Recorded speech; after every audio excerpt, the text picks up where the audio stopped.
नमस्कार दोस्तों। बचपन से हम सब एक बात सुनते आ रहे हैं, भारत की आबादी बहुत तेजी से बढ़ रही है और यह हमारे देश की सबसे बड़ी समस्या है। लेकिन क्या होगा अगर मैं आपसे कहूं कि यह कहानी अब पूरी तरह बदलने वाली है।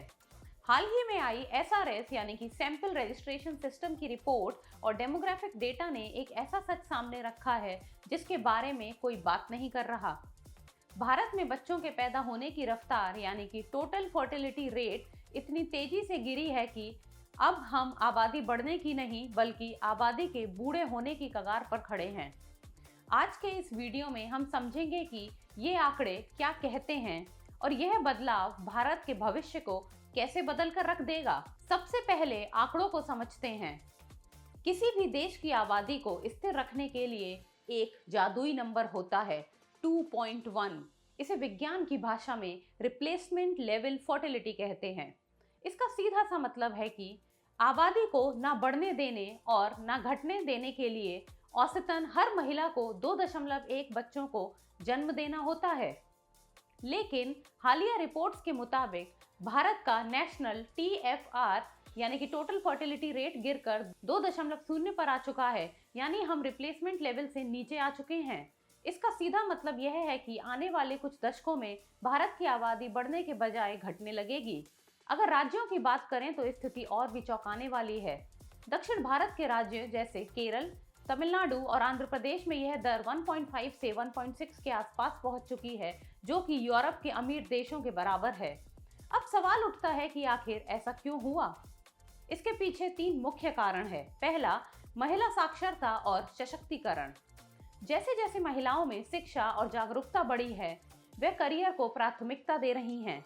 देर से शादी होना और फैमिली प्लानिंग अब एक सामान्य बात बन चुकी है। दूसरा, शहरीकरण और महंगाई।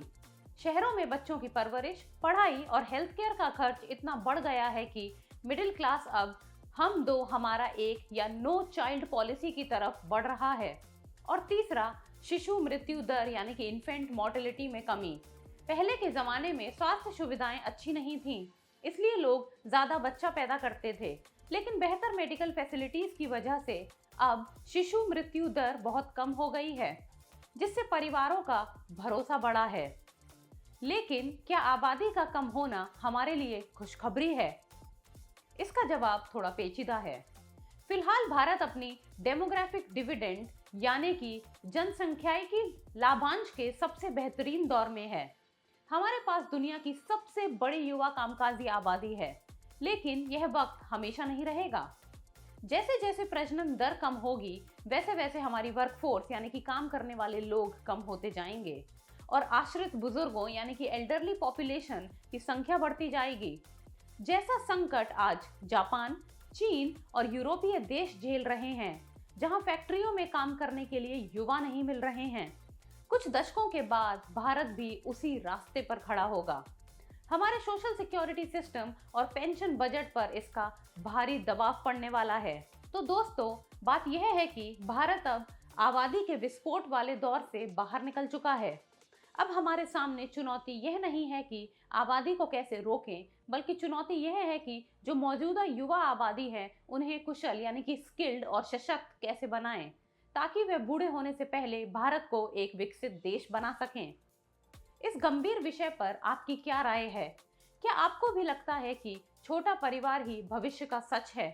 हमें कमेंट्स में अपनी राय जरूर बताएं। वीडियो अच्छी लगी हो तो लाइक, शेयर और सब्सक्राइब जरूर करें।